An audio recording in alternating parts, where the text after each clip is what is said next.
I never know what we're talking about with this dang game.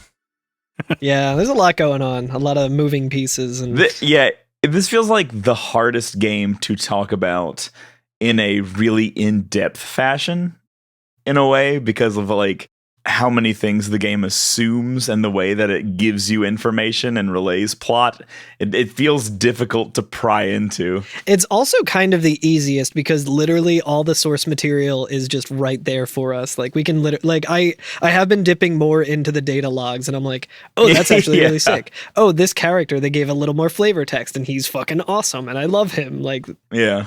Actually, we probably don't even need to like talk about the game as we play it. We could just have a data log review once a week, and like that would just give because like, we would just talk about like the episode recaps like that are in the data logs, and then just be like, yeah, there's the information. Yeah, Final Fantasy XIII is my favorite fantasy novel. It comes packaged with a game. Yeah, right. We're gonna we're really gonna just sell out and release like the Cimmerillion, the every FNFF. Season 6 or whatever we're on, compendium, and it's literally just us reading every entry of the data logs in like sequential order. We do a tiny little bit of research of how to piece it all together in terms of like how it makes a cohesive story in the most interesting way. Right. Man, if they release the Ultimania on audiobook, I would love that. Oh, that's right. It's called the Ultimania. We're going to do the Hyrule Historia for Final Fantasy. Definitely doesn't exist.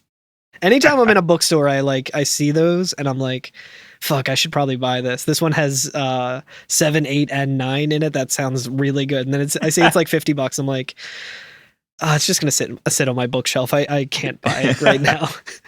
Make sure to buy the FF13 data log compendium on audible.com. You can listen to it while sleeping on your Casper mattress. That's right. Also manscaping.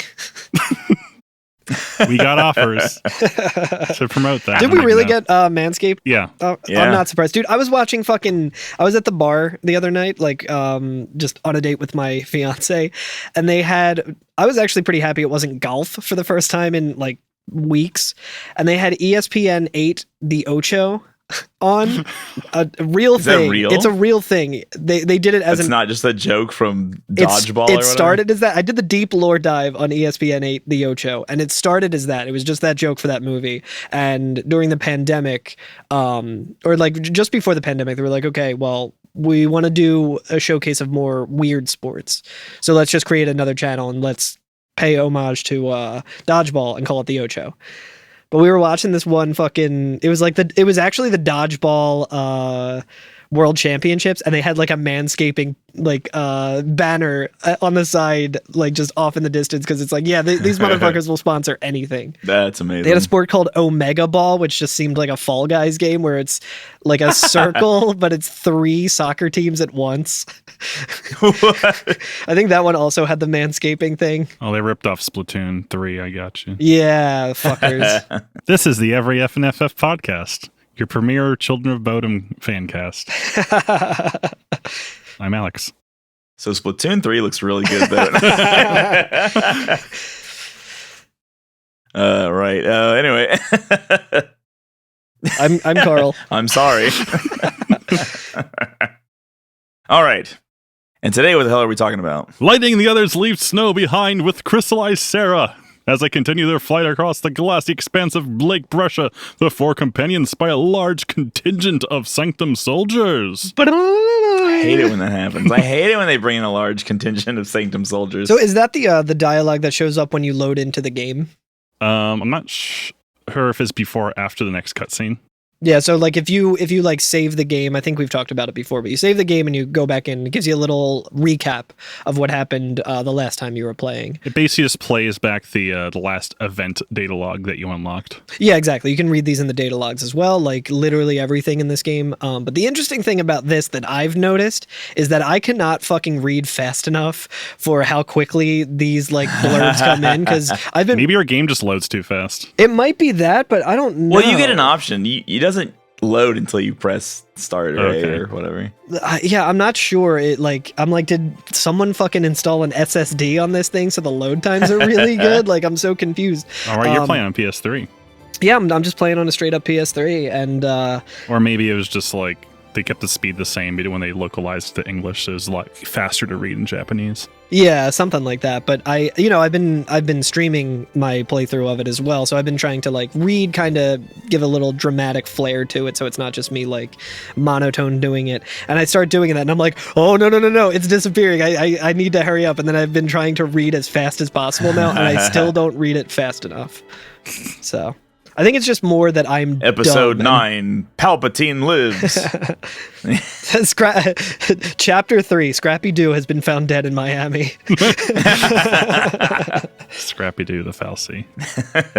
Well, yeah, so we where we left off, the party just left Snow to dig out his girlfriend. Yeah, not in like a euphemism type of way, but in a Minecraft wholesome kind of way, where he's not leaving her side. She's a big crystal stuck in a crystal lake, and he's using what looks like the worst tool for the job. Yeah. If you had a bunch of grenades, this would be a lot faster. Yeah, seriously. Where does grenades go? I did look this time when I was playing through this section. I was like, surely not. Surely he still has his trusty grenades.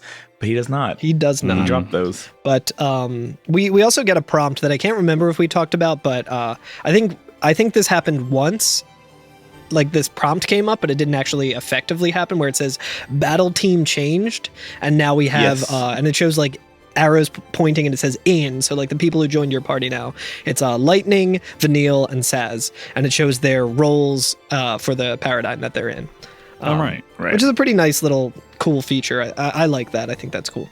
Yeah. And you can take time to make new paradigms with them, even though you're like limited on jobs right now. They're not jobs. What are they? Roles, I think. Yeah. You're limited on roles right now. I think each character only has 2, 3 max, but you still can make different paradigms for them. Yeah. Out of the gate here. I think you gave the pro tip last time of doubling up your paradigm so you can get that nice you can double up ATB refresh, which I have also been doing, and I'm like, it seems like this is a necessary part of the game because some of these battles get pretty tricky, and like just waiting around for the ATB does not seem like what the game wants you to do. There are a couple battles in here that I will admit I refused to heal on. I was like, no, I don't need to heal. That's ruining my speed. So I would just die and take the retry and be like, no, I can do it. I can do it without healing. It's going to save me like 3 seconds. That's like me anytime I'm speedrunning Dark Souls. I'm like, well, I took a little bit of fall damage, so I'm now in a range where I will get one shot by the next boss if I don't kill it. I don't need to heal. And then I fucking just eat shit immediately. I keep forgetting to dip into the Crystarium. Oh yeah, that's been really fun to do. You got a dippy in that. What's interesting too is you see it in this chapter, and you'll see it in pretty much every chapter until a point in the game later, that the Crystarium kind of ends at a certain point. It doesn't have like a infinite amount of stats that you can pump into your characters. And during this section, if you fight every single battle from here until the next major boss, you'll pretty much have exactly enough points to fill up every single stat orb on the way. Like you'll pretty much max the Crystarium out. So it kind of like blocks you a little bit from becoming like quote unquote over leveled. Like it'll stop you and be like, no, now you're maxed out. You can't have any more stat points until you get to the next section. Yeah. So it's interesting. And you can keep accruing the CP, the crystal points, or whatever they're called. But you just can't use them on anything. And what's nice is on the first screen, it will show you exactly how many like HP crystals you need to unlock. It says you have like Lightning has 2 out of 5 unlocked in this role, or strength upgrades and stuff. So it's a nice little overview to just be like, oh, okay, yeah, I haven't looked at this character in a while, and I can see that I already leveled them up, or here's what I need to focus on now. Right. Did you all? I assume you all got the attack Ruin for Lightning. Yeah. Did you see that? That's pretty cool. Where she like throws like a darkness orb like out. And it's a commando skill, but it's like magic based. Yeah, I think is it ice attack, or I guess it might be depending on what element. I think it's elementally neutral. Or like I was thinking it might be like if I remember correctly, I think Snow might have had that. I could be misremembering, but I thought that it was like an ice attack for Snow. But I'm wondering if it has like an elemental affinity for the character that you're playing. I don't believe Lightning's does at least, but I know that you can later in the game, we don't have this ability yet, but later in the game, you can change your elementally neutral attacks alignments, so you can cause all of your attacks to become a certain element or another one. Much like the new system that they're introducing in Pokemon Scarlet and Violet. Oh, interesting. Is that part of it? Oh yeah, did you not hear about terraforming or whatever it is? No. Yeah, you can turn Pokemon into other elements. So there's like an What? Eevee, yeah, there's like a lightning Eevee and there's like an ice Yeah, Eevee. it's called Jolteon. But it's the best part about it is that it transforms the Pokemon and gives them a cute little hat. Oh, I do love putting a cute little hat on a Pokemon. Shout outs to the Daycare Dittos podcast, who is constantly shouting us out, and we should probably reciprocate. They talked about it pretty much in length in their episode about Eevee that came out recently. Terrastall. That does sound like a FF13 thing. Yeah, seriously, like I can't keep up with all these goddamn fucking... Yeah, Eevee looks like she has a fucking ring pop on its head. Well, the best kind of little hat would be a very tiny little chocobo chick that Saz has on his head. You are right, it is non-elemental. I'm probably thinking, I'm conflating it with like the strike attacks that you can get where there's like... Yeah, Flame Strike and Ice Strike. Strike and all that, yeah. Iced Strike, yeah. Iced, whomst amongst us doesn't love an iced strike? Yeah, that's what I get in the morning when I go to Dunkin' Donuts. I ask them for one iced It's like strike. a mint-flavored cigarette. Delicious. Cool, but this area, we're just continuing along the path that we're heading away from the Vistage, and there's a save point here. You know, the typical fare. We're walking across some of the fallen, what were they called, trussways? Yeah, I think we eventually, there's like it gets more and more mangled, and we can actually come across what looks like a suspension cable from either the trussway or one. I love this. They might be even like what was holding the big pods. I almost want to call them the cocoons inside Cocoon in a hanging edge that weren't the vestige. It could be, yeah. Or actually, I'm looking at it right now, and the cables, the thick cables that we're talking about, that we actually run across this chasm on, are on the other end attached to part of the trussway. Okay. So I guess maybe in some way they were connected. Sure, everything was hanging from cables. From the hanging edge. Yeah, it's got it right in the name. There's some nice incidental dialogue that's kind of happening as you're walking by. Like Vanille and Saz are talking, and Vanille's like, "Oh, like maybe we shouldn't have left that guy by himself." And Saz is just like, "Yeah, I guess all we can do now is pray that he makes it out okay," which I found very funny. Like Saz is sending him his thoughts and prayers.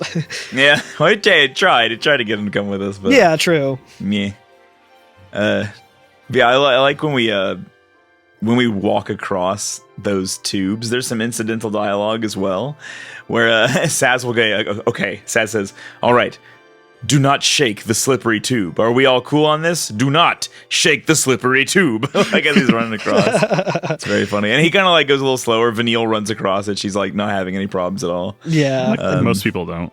Yeah, and she's like, "Hey, it's only scary if you look down." A little before we get there too, Vanille is just kind of like, "Oh, I hope Snow's okay." I mean, I'm sure this is probably all dialogue that you could skip as well if you're just kind of like beelining right through and not, letting them. I don't know if it's necessarily like a time-based thing or if it's you hit certain like points on the map.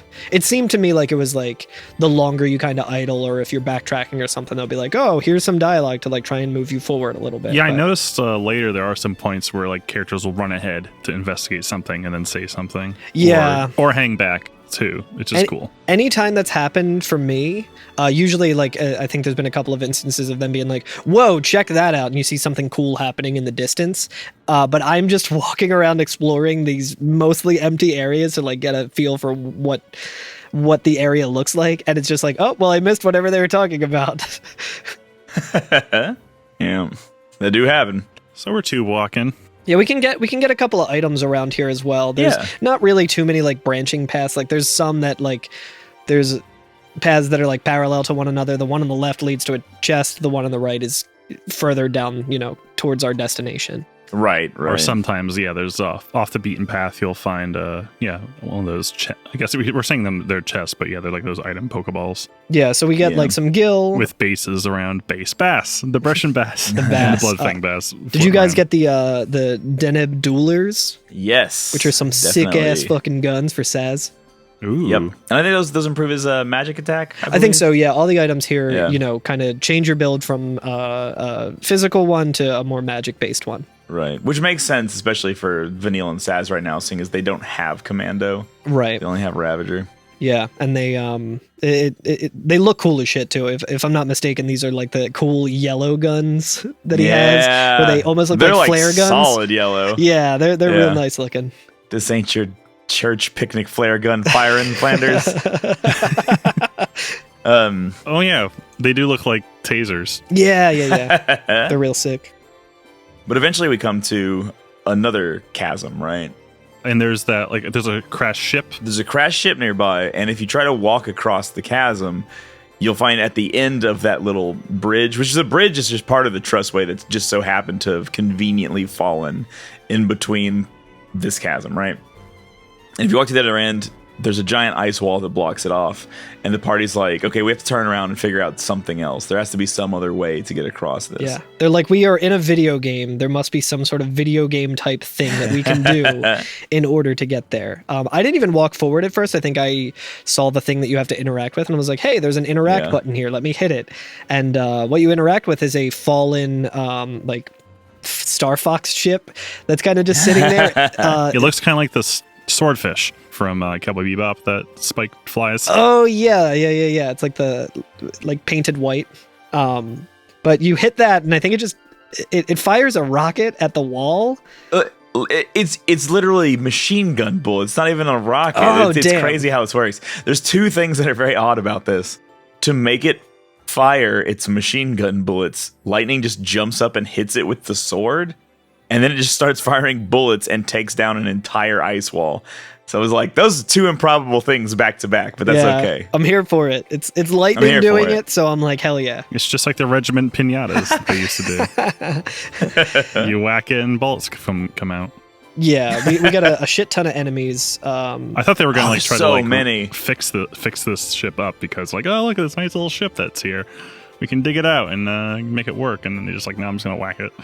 Yeah, that's my favorite trope in anime and movies, when someone rips off the gun part of a robot. Oh yeah, and then they just fire it. Like, there's no trigger or thing unless, like, I think there's like one time I've seen someone like they short it to like fire it themselves, but like, so he's like, how do you control it now that you've ripped it? It's got to be software based, right? Like, you just hit it with a sword. That's how it always works. Bop bop. Listen, I have never struck a Gatling gun or a machine gun with a cool gun blade, so I can't say with any kind of confidence that doesn't work. I think it's time we took a podcast trip to a old war museum and tried it ourselves. Exactly. I do have a gun blade. It's a Final Fantasy VIII gun blade, so it might not be the non-backwards compatible case, but yeah. If you have a Gatling gun in your house, listener, let us know, and we'll come over and hit it with Carl's gun blade. But we can kind of just run forward now after clearing out all those bass assholes. Yeah, there's so many on that bridge too. Yeah, it's not real froggy out here. It's not that difficult of a fight, but it is pretty tedious.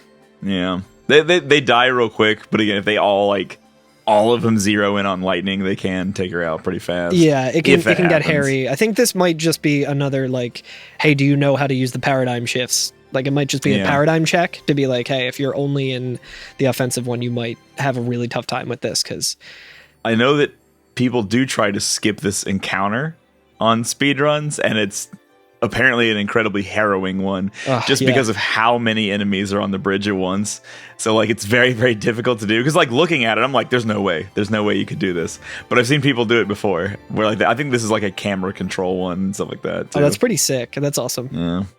But it's not too bad. We go ahead and we get we see a familiar four-legged face.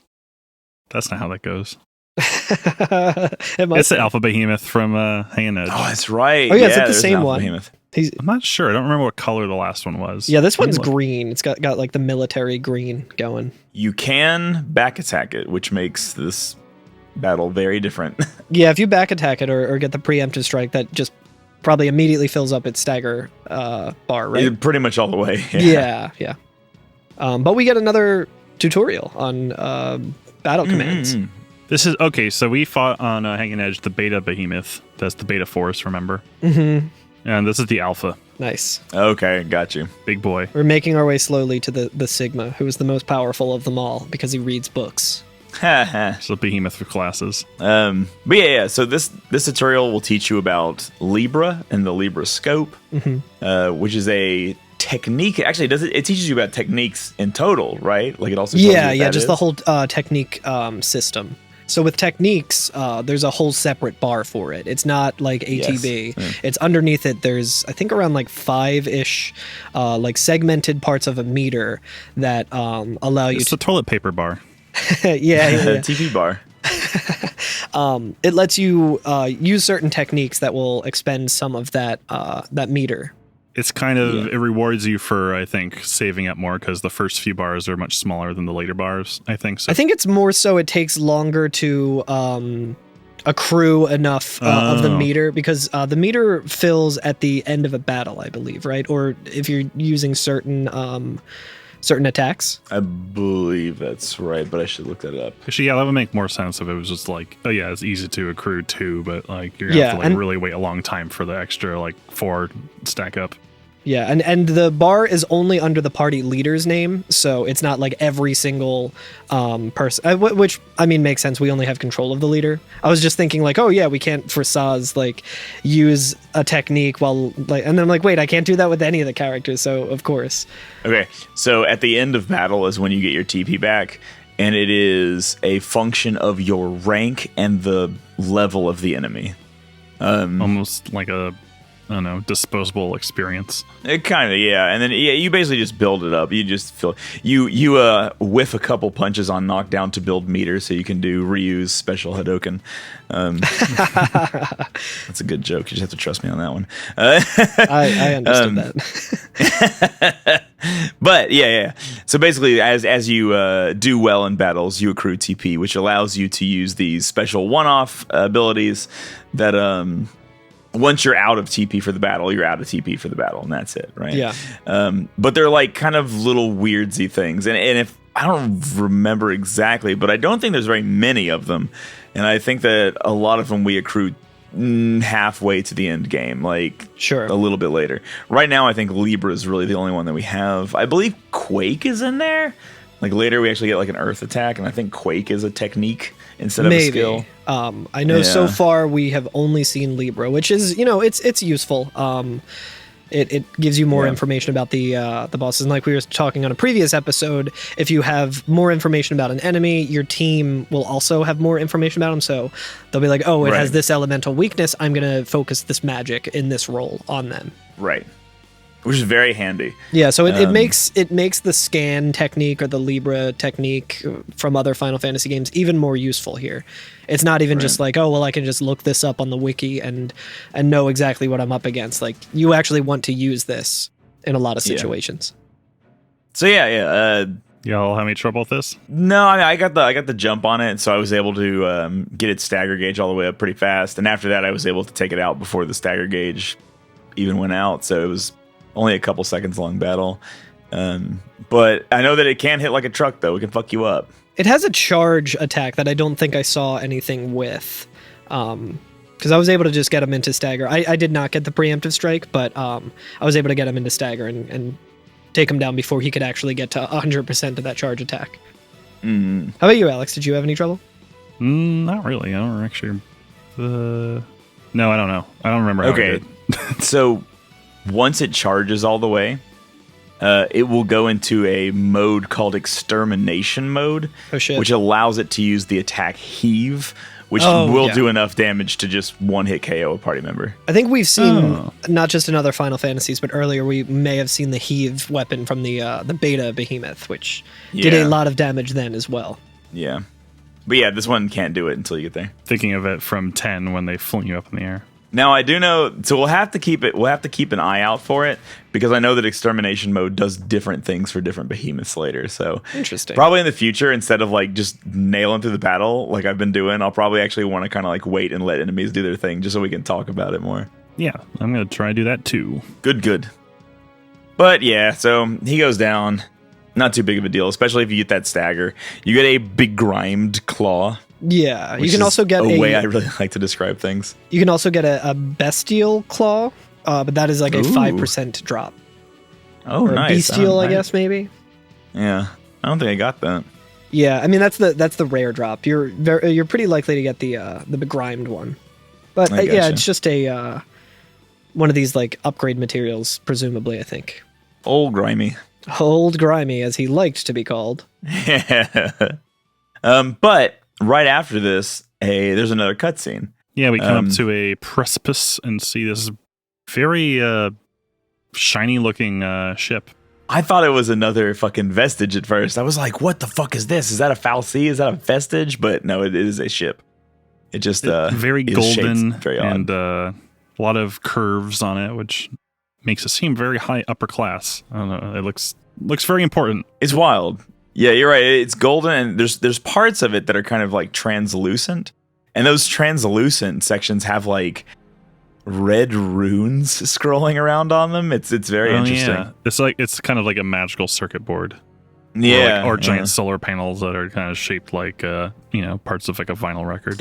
Yeah, and I think before we get to that, we also have a little bit of dialogue from Saz that kind of explains what's going on, because we see a lot of these ships kind of coming in, and he's just like, oh man, like they're really sending in like the big guns. Like he says that the Primarch must be sweating bullets to send in like reinforcements like this, like mobilizing ships like that. Yeah, we do kind of in the background through the section see like ships coming in and stuff. So yeah, we see more of those floaty motorcycles that that Snow and Godot hijacked. Yeah, flying around. But yeah, we in this cutscene we do see obviously stronger troops because they're purple, and this is an RPG. Of course, yeah. Purple is one of the strongest colors. But yeah. And yeah, we see like tons of troops lining up, emerging from the ship. What is sweep team form ranks? Yeah. And Saz is like, they must be hunting down purge survivors. Mm. And Yeah, but Neil's like, oh, I hope everyone made it out okay. everyone just fell. It's weird how like people fell to their deaths from a hanging edge into the water apparently, but falling into a frozen lake seems much more survivable. Yeah, I guess you don't drown. You just break all of your bones. Yeah. I was saying, falling hundreds of feet onto solid ass crystal. Yeah, but Saz is kind of just like, assessing the situation and realizing how fucked up it is, and he says like, But nowhere is safe for him now. Damn it. Just cause they shared a neighborhood with a fal'C, they get treated like post-tainted rats. People really hate Post, don't they? Not hate, more like fear. Tens of millions of people, all scared of Post boogeymen. He says they'd be shaking in their beds every night if they knew that Lassie like us were around. mm-hmm. And then, and Vanille's like, but they purged that entire town of people. Like, she still, like, can't believe what they did. And Saz is like, oh, it's crazy, I know, but the Sanctum fal'C did nothing to stop it. Up until now, Eden's always stepped in to correct their errors in judgment. But I guess humans aren't worth the effort. Figure they'll let us just kill each other off. And by Eden, do they mean the fal'C Eden stepping in, or the city of Eden? I was going to say, we see in the data logs that Eden is the main fal'C that like controls all the other fal'C in Cocoon, and the capital city is named after it. So they sometimes do use those names interchangeably, where they're like, oh, Eden this, Eden that. And I think they kind of mean the same thing, but I think in this... They all represent the same thing. They represent the same thing, and I think in this case... He literally says the line before it, the Sanctum fal'C did nothing to stop it. Yeah. Usually Eden would step in. With in the data logs, when you read about the fal'C, which we'll be able to do pretty soon if you want to, it explicitly says that, like, the Primarch is like the government body, like the human government body or the government position, but he's speaking on behalf of the fal'C, but the fal'C can intervene. So it's basically like... Right. Oh, so I was even more right about like the Breen comparison from Half-Life, because he's kind of the mediator between the aliens and the humans. The Combine. It gets really interesting too, because obviously we're all just kind of experiencing this organically as it exists in this world, but as like a skeptic of that kind of shit in the real world, I'm like, oh, okay, So the Primarch is like this somewhat like infallible guy who's saying like all this stuff, and it's like, oh no, like the FFXIII will correct our errors and stuff, and it's like, okay, but is it actually doing that, or is the people component of the government just saying like, oh yeah, the FFXIII like fully signed off on this, like, so it's very interesting. My hands are tied. Yeah. The big alien says this is what we gotta do. Yep, exactly. So I'm very interested to see where it all goes with this. And again, could just be stuff that if you're just playing through, you're like, what the fuck does any of this mean? This is dumb. Yeah. But then Hope says the Lassie are not humans. He's like, they are not people. Yeah, Vanille does not like that. No. She stands up. She goes, "Listen, you. That's enough." And she like grabs his arm, right? Mm-hmm. And his brand is on his arm, so the camera kind of like shows that like, oh, Hope 2 is now a Lassie. Yeah, and he's like, it's like his Fitbit. Yeah, his little Fitbit tattoo. It's the least surprising reveal ever, because wasn't he also kind of talking about like, and it's shot in a way. It's an interesting way that it zooms in and he's got like part of like a bandana covering it. Like obviously you would want to cover that, but it's almost like it's trying to be like, oh my God, Hope's a Lassie. It's like, no shit. We all know that we're all Lassie. I don't think it was revealing it. I think it was just I think they already showed it. The way I took it, they're like he talked about his focus and he talked about what he saw in his dream. Yeah. But I think it was mostly either that he's covering it or it's just kind of him reminding himself, like, nope, like you are one of them now. Yeah, like, that's kind of how I took it. Is that like Hope is holding on? You gotta start thinking about this differently now that you are a Lassie. Yeah, he's still holding on to these prejudices, even though he has become a Lassie. Like he is now the thing that he hates, and even so, he's still like, no, Lassie are bad. Like, they're not human. Yeah. Okay, yeah, because just the way the camera was on it, I was like, are they trying to tell me like, oh, check out who's also? I was like, okay. But as they're talking, two of those like speeders fly by them pretty close, but it seems to not see them, right? Yeah, like it's got bigger fish to fry. It looks like. Yeah. And as they're looking around, they're kind of like, oh shit, what the fuck was that? Where are they going? And then because of that, they're kind of looking around in their vicinity, and Lightning sees off in the distance, I guess what's supposed to be like an area where there might be a ship. She sees some buildings, I guess. I didn't quite understand what was happening here. Maybe later, because it's the spoiler later, like when we actually get out of the cocoon, we go through the same basically hangar like door that the vestige came through, so maybe she sees that they're like starting to like kind of create a like blockade, a dragnet, a blockade. Yes. Oh, okay. Yeah, maybe a blockade to kind of guard the entrance and make sure like not, when they say circling off, they don't mean like the flat area. I think they mean the entire like, okay land and air. Maybe that's my assumption. But they maybe just didn't make it clear enough. Again, with like the data logs, there is mention that it is possible to go to Pulse from Cocoon. Like that's totally a thing that you can do, but everyone is so horrified of just the idea of being anywhere near a Lassie that they would never go there. Right. So like and Pulse is hell, right? Yeah, Pulse is hell on earth, heaven on wheels, like which is a little more fitting than what I realized when I first made that joke. But yeah, Lightning does say like they're sealing off the area. They're trying to trap the stragglers. Like we've got to get moving before we're caught in the net. But that kind of shifts us into our next area here. But before we move on, I do want to point out one thing that Vanille said that I really liked. That kind of just shows her character, like ever the optimist. After like talking to Hope about being a Lassie and not being like, oh, they're not human, and like that's enough. She says, we're still alive. That's something. Like. Yeah, that's true. The situation is getting worse and worse by the minute, and she's still like, hey, we still have some, for lack of a better term, hope. Ooh. So past this point, the enemies change. There's less like wildlife and things, and like we actually start fighting some Psychom people. More purple Psychom. More purple Psychoms. There are drones that we fight, and the drones are not themselves very difficult, but they do a fuckload of damage on a physical hit. And so if you have like 3 of them around your main character and they just all attack, it's just game over. Yeah. You'll just die from full health. They're basically like the little statues with noodle arms, right? Yeah. Yeah, they're like kind of like jellyfish, but like stingrays crossed with jellyfish. Like they're They look like an action figure because they're like just sticking straight out, but they have like little tentacle arms that kind of stick out. Yeah, they are kind of magical. They're like the grown-up version of the Among Us. Yeah. And they will ruin your day if they all decide to attack the same person. Yeah, Watch drones. There's been a couple of times here where I was just like, oh shit, I am like for sure like just getting my ass kicked immediately. Like, oh my god. Yeah, it's rough. I think we first encounter those like as we're about to cross one of the sky bridges that's embedded itself in the ice. Mm-hmm. Did you guys see the little animation of Vanille when she's off in the distance and you're kind of running after her, where she's like waving her arms really cute? Yeah. It's so good. I like that. She's so eager. A couple of times during this section, I would like go to like an incline or some stairs and just like wait, and Vanille will just do like a Slav squat on the stairs, and I was like, yeah, that's so cool. Starts nipping on some vodka. Fuck what the Falsey said.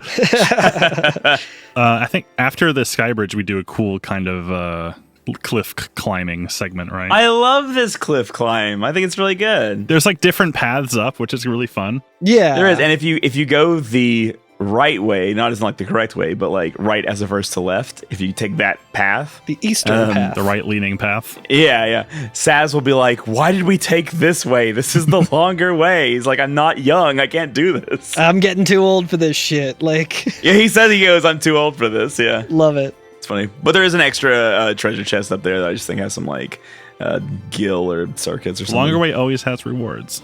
Paraffin oil or some shit. Yeah, something like that. The thing is, like, 99% of treasure chests in this game just have bullshit in them, but you can't not get them because maybe they have the Deneb duelers in them, right? Yeah, like, maybe they have something maybe cool. There's something fucking awesome in it. The Yub-Nub duelers. The Yub-Nubs. Also, gil and materials in this game run out real fast, so it's good to get all of them that you can. So, like, once we start upgrading weapons later and buying things, like, it's wild how fast this stuff runs out. Yeah, it's also really fun with the jumping segments. If you kind of just go up and down them, you'll see your teammates. Like, I had Vanille and Saz on the left hand side, and they were jumping up, but they were trying to follow Lightning. So Lightning jumps all the way up to the top, so they start going to the top, and then I went back down, and they're just hopping around between like two of the cliffs that they can go on. Saz is like, I'm too old for this, as he's like hopping around like a little kid. So all right, Saz awesome. says it may be a Lasiba. I'm not getting any younger. Love it. I'm here It's for like it. we may be superheroes, but I'm still old. Yeah, That's awesome. yeah. He's still the oldest. I keep forgetting. Yeah, it's the ancient age of 31. God, he's younger than I am. I actually don't know how old he is. He's probably like 28 or something. Like, yeah. let me look this up. He's ancient. He's probably in his 30s if he doesn't count himself as one of the kids like Snow, who's 21. He's ancient in Final Fantasy terms. He's You know a what? hard He's 29. 40. Okay. That's- Okay. that seems Okay, good. then. Hey, they learned to make older characters at least somewhat older. Like, not that 40 is old, but Yeah. it's not like. And he seems like he would be about 40. Like, that seems about right. I just remember thinking Sid was like 55, and then it's like he's 32 years old. I was like, what? Yeah. Barrett is older than him, but he is still an old man. He's a hard 32. That's Yeah. Did y'all fight this police motorcycle? Yeah. Do you mean the Sasonia Velocicle? It looks like a fucking like a Kira motorcycle, but with like police colors on it. Yeah. It has wheels and yet is floating. It's incredible. Yeah, much like that one legendary Pokemon in Pokemon Violet or Scarlet that I can't remember. I think it's Scarlet. Have you seen that? The legendary I've seen the one that's like running on all fours, but it has wheels. Yeah. They're vestigial wheels. Yeah, that's right. Vestigial wheels. Thank you, Final Fantasy 13. Hell yeah. See, we're learning all sorts of vocabulary through these games. It's making us less dumb by the minute. I'm gonna drive that thing right into the atrium. Yeah, Sasonia Valencia? No, it's a Velocicle. Yeah, it's like velocity and cycle. The Velocicle. Velocicle. Velocicle. Getting real Can I get one velocicle on this. Velocicle and a Sonic Pop, please? So yeah, this thing they're kind of tough. Yeah, it has a lot of health. Yeah. Yeah, It's got like over 7,000 hit points. physical and magic is halved on it as well, which also makes it kind of a slow fight. Yeah, one of the notes if you use Libra is that it has high damage dealing potential and it employs powerful lightning based attacks. So that can definitely snowball on you pretty quick. It much like many of the enemies, once you stagger it becomes nothing. Like you can just wreck its life. Yeah. That's always kind of interesting about this game, as I've noticed. Like I'm in the middle of like a boss fight. I'm like, oh man, I'm barely making any progress on this, and all of a sudden it hits stagger. I'm like, oh yeah, here we go. Yeah, you just see the health bar like rapidly decreasing. It's so satisfying. You'll spend like a solid like 3 or 4 minutes like in a normal fight and take off like 8% of its health, and then spend 10 seconds in stagger and do 50% of its health and be like, oh my god. Yeah, I kind of like that. It's really cool. I know we were talking about it last time with Zwanzig, that there are attacks and certain enemies that staggering them interrupts it, right? Yeah. And it always frustrates me when it doesn't interrupt it, because I'm like, oh, I can make it. And then I get the stagger, and then it unleashes an attack, and I'm like, well, now I gotta waste a turn healing? Yeah, I feel the same way. It's a rude awakening when that happens. Yeah. Because my whole thing is just like, I need to just go full attack until it staggers. Yeah. So I'm always like, cool, I can get one in. And I think every time I've done that, it's been the case where I still get owned immediately. Winning and getting owned in this game there's a very thin line in between those two things. It's very Bloodborne in that it's like, oh yeah, no, you shouldn't try to prioritize healing. You should just prioritize attacking. Yeah. Heal when you need to, but be aggressive. It's cool. We can kind of see the Vistage. BEAGGRESSIVE. As we're like walking around, after we get to like another save point, in the distance you can actually see the Vestige, which is pretty cool. And then when you continue walking forward, we get another cutscene where Vanille's just like, "Whoa! Like this whole place is crystal." And then Lightning's looking into the distance, and she sees those ships again, and Saz just kind of starts like just thinking to himself. He's like, I wonder what it would be like to become a crystal. I mean, yeah. Oh yeah. Yeah, Vanille's like, oh, you're gonna complete your focus, and he's like, maybe if I knew what it was, like, I probably don't want to know. And then Vanille is just asking, like, hey, Lightning, did Sarah say anything about her focus? And Lightning's just like, nothing. And I'm like, yeah, geez, I wonder why she didn't confide in you, you fucking asshole. I wonder why she didn't tell you anything about her focus, dickhead. Yeah. And Vanille, ever the peacekeeper, is like, oh, you know what? She probably just didn't want to worry you. And Lightning's like, or she just didn't think she could trust me. Which is nice that Lightning's self-aware. Yeah. You know. Yeah, like your sister is basically like a refugee, more or less. Yeah. Yeah. Hunting down by her, and she's a cop. She's kind of a narc. Yeah. Yeah, I'm curious when she found out. I'm sure we'll find out. Do we see that in this? We don't get to see that in this section. Not in this episode. No. From what we've done so far, what we might get to today, there's an allusion to Sarah's like, oh, it's the same day that Snow and Sarah do their thing. She's like, oh, well, we'll tell her tomorrow, and then Lightning's talking about how that's her birthday. Yeah. But yeah, this is. Oh yeah, you're right. We've come a long way now. I'm looking at this overlook. Yeah. Yeah. Like, and I love that about sometimes I think maybe the first time I played this game, I wasn't fully sold on the way the environments look, because I was just like, oh, it's all one thing. You know what I mean? Like the Vestige all looks the same. This area all looks the same all the way through, yada, yada, yada kind of deal, right? On a closer inspection, like once I'm playing it again, I'm like, oh my god, there's actually like so much detail baked into everything. Like it's not just a expanse of Crystal Sea, right? Like we can look back on where we've come and see all the different things that we've passed by. Like it all exists in an area, and it's actually pretty amazing. Yeah. I like that there's a treasure sphere up here that you open, and it gives you 30 gil. It's like, well, I guess that was worth opening. Yeah, with fucking 10 more of those, we can get a potion. Yeah. It's like, yeah, just find that in your couch. But I think didn't we come up to our next little area, right? Which there is no data log for. What the hell is this place? Are you talking about the Gates of Antiquity? The Gates of Antiquity. Yeah. So we get to the end of not the end. We're still in Lake Bresha. Like decidedly, we're at Lake Bresha, right?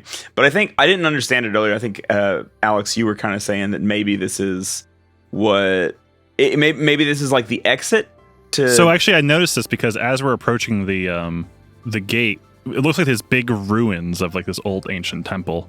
But above it, beyond it, we actually see like, I think it's the roof of where we saw the vestige come through, because it has those big glowing neon lights coming out of it, which I think is in the roof of, I'm guessing it's the surface of Cocoon or whatever. Yeah. Because if that's where it came from. But it's kind of cool. It's like maybe this was a holy place, and that they basically based the new entrance on the old entrance or something like that. So there I may was be some wondering, sort of connection between why they built the gate, the new gate, above the old gate or something like that, maybe. So this place is very interesting. This is my thought, okay? I don't know. I'm just basing this on like other things, right? I'm very much extrapolating here. But there's a very interesting architectural thing about this area, and that is that there are palm trees everywhere. Like they're all over the place. And I was like, okay, this looks like an ancient temple, but there are fountains and palm trees and all kinds of nice shit too.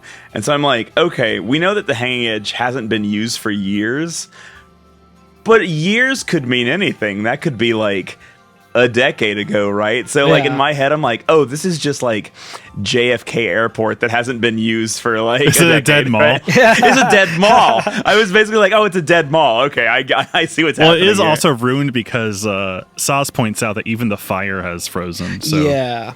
I was wondering, I was like, part of it is in ruins because of hanging edge collapsing. yes, because at first I was like, oh, I wonder if it was like always on fire or something weird. But you Like see, like, the JFK's fire, grave. like JFK's grave. But you see all the different trussways like smashing into it and that are kind of frozen in time, and all the fires around those. The end of this area, which maybe we'll talk about after the break, has some modern technology in it. So Yeah. it would make sense. And maybe like, yeah, this is like an old temple that they kind of converted into, or Into a shopping mall, right? it's a more traditional designed landing point for the I guess maybe where the actual like water of Lake Bresha met ashore or something like that.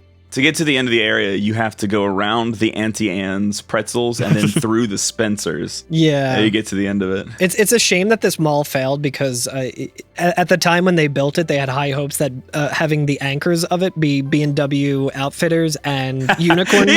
Yeah, they were like, B&W it's going to be perfect. And then like people just stopped going there. People were doing more online shopping, and a lot of real estate investors It's and fucking Unicorn Mart putting everyone out of business. real estate investors just kind of really fucked up the whole ecosystem of mall culture, and it's a bummer, Unicorn Mart, pay your employees a living wage. Well, ever since the lessee breakout, no one ever leaves their home to go shop. Yeah, exactly. The lassie pandemic. We have to get people back to work.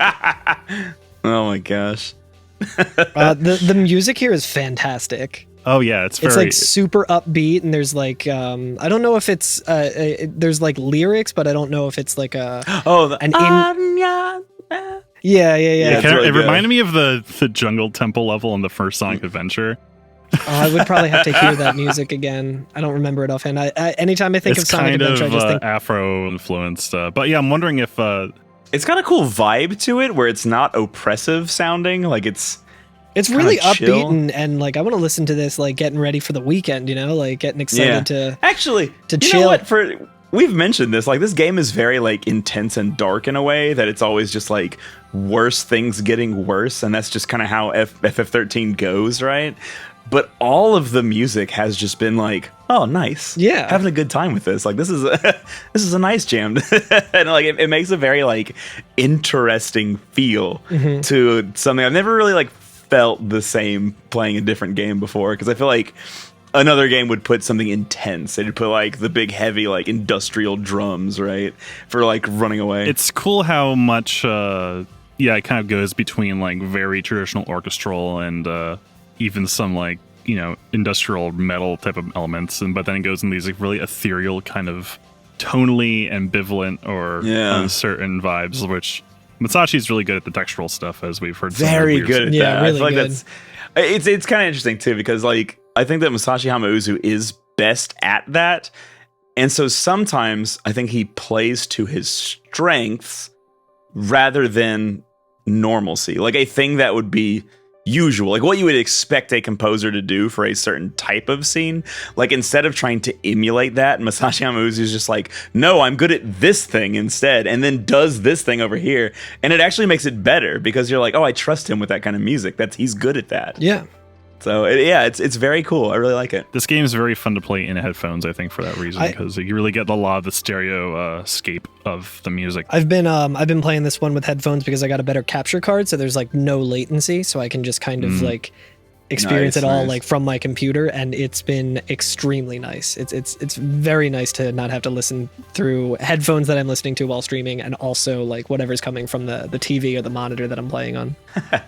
Hey, since we're getting ready to go into the mall, and I don't know if they have public bathrooms there, how about we take a quick restroom break real quick? So, because I know that I have TP at my house, but I don't know how the upkeep of the Gates of Antiquity is. So I think I'd like to go before we go. You check your bar. Yeah, I had to check my TP bar. Yeah, I did pop in there, and I do regret to inform you that someone pissed all over the seats of each of the stalls, but, I'm going to have to take like the 4 pieces of like toilet paper and like line them along the sink. Yeah, like exactly. We do a little hover squat. Yeah. That's what the float material is for. All right, well, let me go do that, and I will come back and we will talk about this this ghostly mall.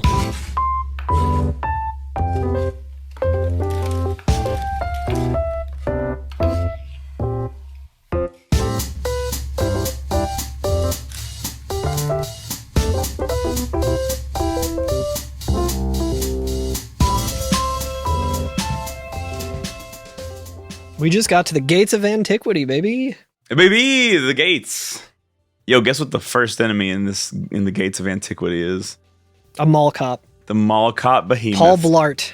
That's Paul right. Blart Behemoth. Paul Blart Scandroid.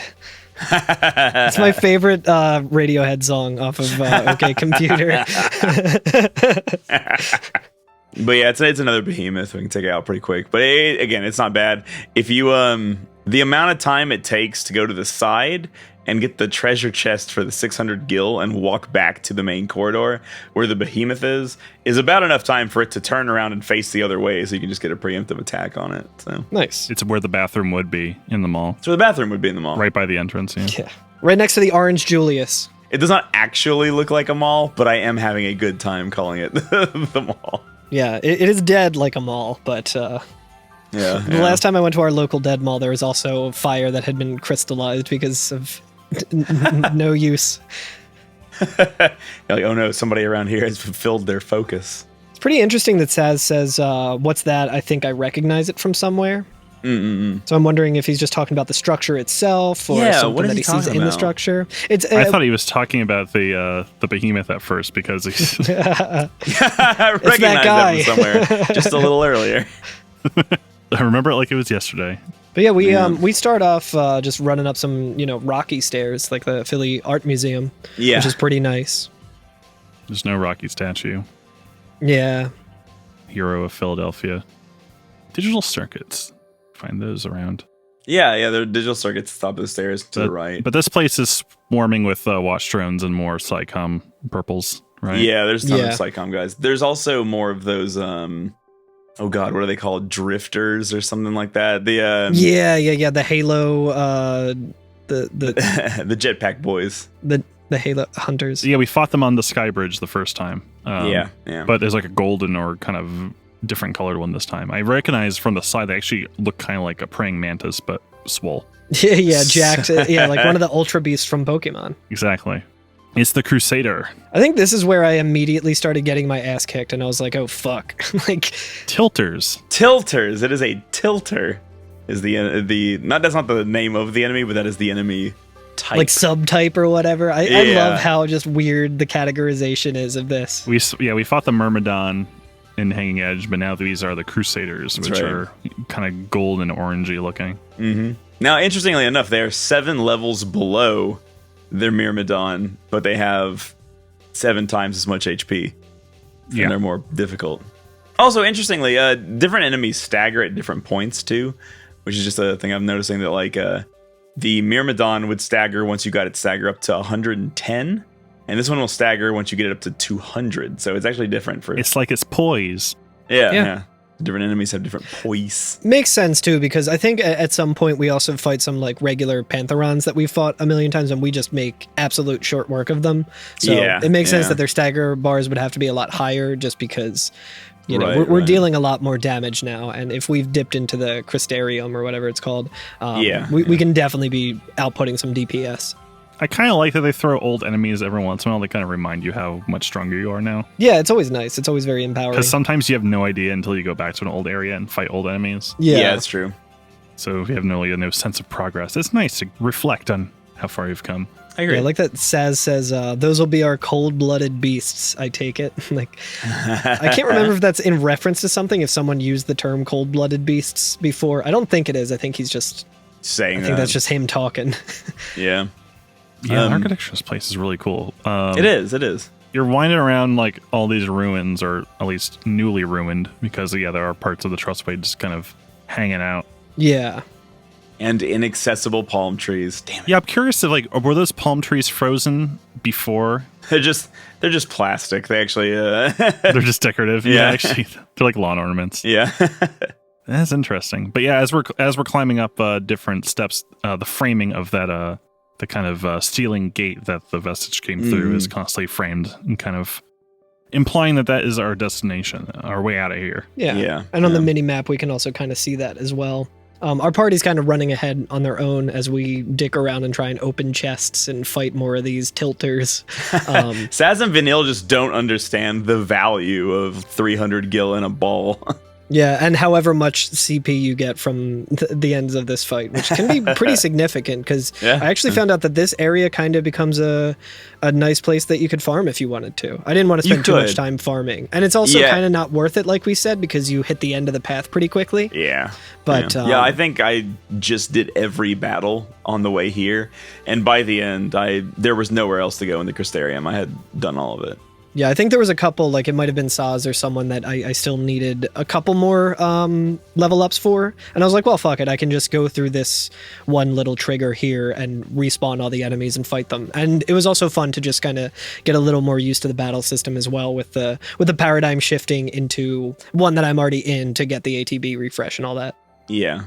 I do like when we get to, I think, the third kind of big room, because we kind of go up and over like walls and stairs, that Saz runs ahead and like, hey, we can kind of like go around them this way. We can loop around and avoid them all together if we want. Like he'll like lead the way to like a much more safer route. Well, I think don't they say we can go through here, and it's actually not a loop around, it's a shortcut. Yeah, exactly.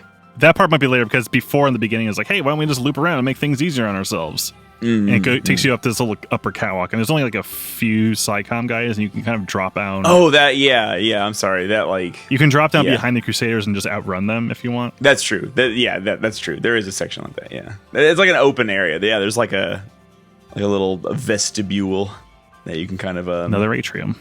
Now I got the drop on them, as in I jumped on top of them and started fighting them, and I got that preempt. I did find a handy little item that I think will be useful in this next fight, called the Spark Ring. Yeah. Ooh. Resists lightning 20%. Mm-hmm. Yeah. I would never resist lightning. I would let her do anything. That's what I was also thinking. It's also Miller time, because I found a nugget of Millerite. The Millerite, dude. It's Miller time somewhere. I could sure go for a Miller High Life. But yeah, you can... there's a section right after the one you're talking about, Alex, where there's kind of this loop that we can take, or like a side path that gets us to the next area. Or Vanille will say like, hey, we can just go through these ruins and pass all of it. Oh yeah, there's like a pile of rocks that you can just bust through. Yeah, it's interesting, because there's like a big archway that's normally just the entrance to like whatever this temple is, or whatever these gates are leading to.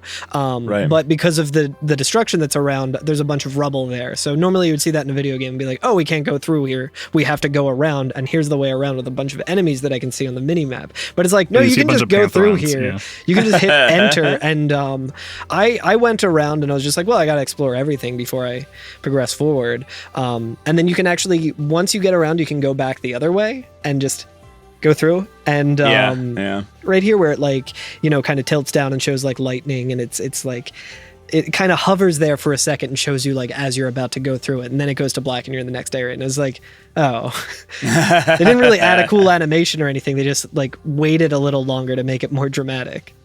For me, it did look like she just do kind of a backflip through the rubble. Like she doesn't tear it all the way down. She just like loosens enough that there's like space for them to jump through in the top of the pile. Interesting.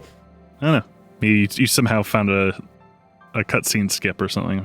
Maybe. I could also just easily be misremembering. I simply did not do it because I knew that there was no advantage to going through, with the exception of skipping battles. And I was like, I need that. I need that CP. Yeah, I need to get those sweet battles. That's right. But we come to this, like, it's like a courtyard or something. Yeah. It's kind of open air. There's arches everywhere. What do they call them in an lots of airport? frozen. Terminal? Terminal.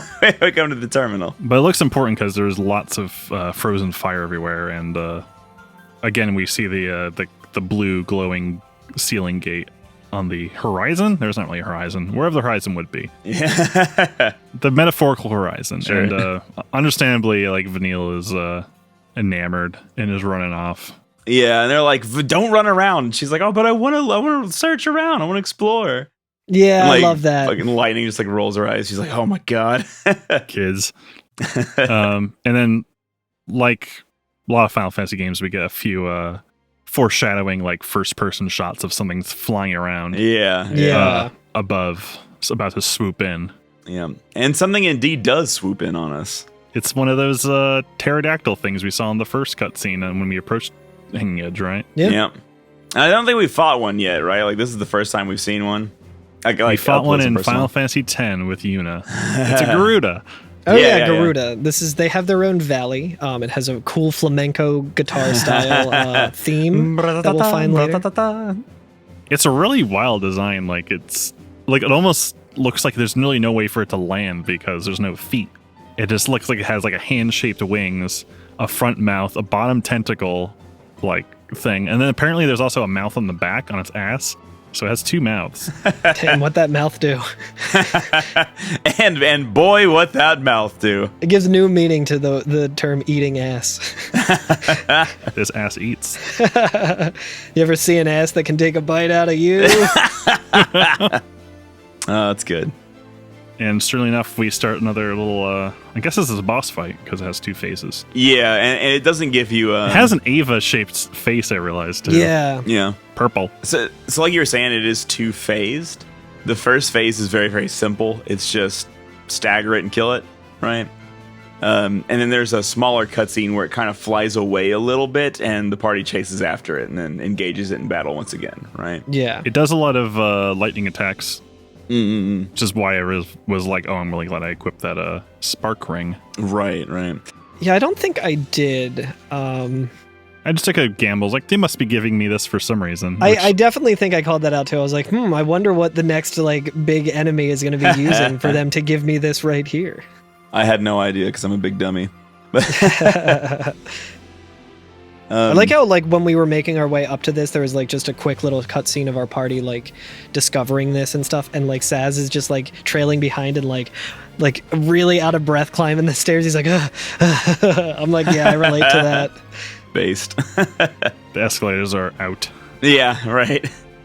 But as we engage it the second time, it starts like right before the actual battle begins. We see it like charging up, right? Like electricity's kind of forming around it, and Lightning's like, "Oh, it's charging," and Saz says, "Charging for what?" And she goes, "Its final moments." Like the battle starts, incredible.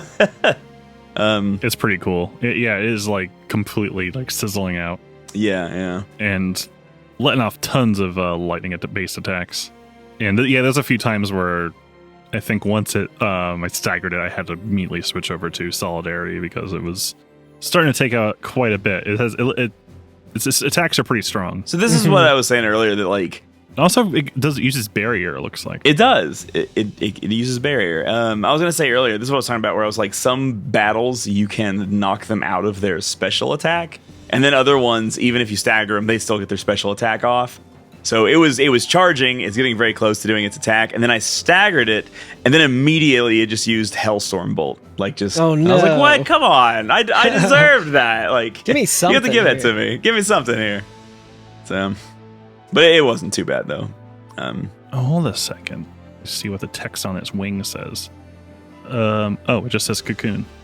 It just says cocoon. That's kind of awesome, interesting, though. yeah. It's like branded. Cocoon 55, I think.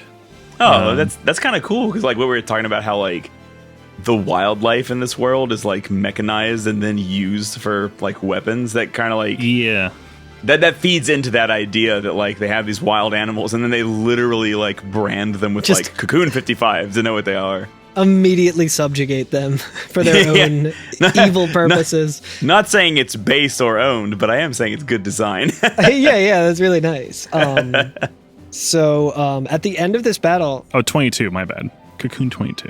I mean, what is 55 but 22 upside down? Wait, no, reverse, backwards. Whatever, it's 22 in a mirror. Yeah, it's the ambergram of a 2 is a 5. There we go. Or whatever. We get some interesting spoils here. Oh, yeah, once we take it down? Yeah, once we take it down, we get a silver bangle, which isn't that Ooh. interesting. I imagine it's just, gives you boosted HP or defense or something. But we do get, notably, the up in arms. We do get up in arms. Yeah, which I did not even think about until I just resaw it now, but that is one of the retail networks that we can now access. Oh, cool. And I want to read the blurb about it. So this thing ate the Dead Mall version of Up in Arms, and now we got the online purchasing. But it says, if history has taught us anything, it's that everyone dies eventually. But at Up in Arms, we help you to ensure your enemies do so as soon as possible. From classic pieces to cutting edge upgrades, we've got it all. Edged weapons and up-in firearms guns, selected fully Sanctum approved. That's incredible. That's so good. I love having firearm guns that are fully approved by my religious figureheads. That is always a good thing to have. Oh, and we also unlock new roles for Saz and Fanil We after this. do. Synergist and Saboteur. Saboteur. The Synergist and the Saboteur sounds like it would be a fucking Coheed and Cambria song. And it would probably fucking whip. Also importantly, do we have our battle scores? Oh yeah, I think I do.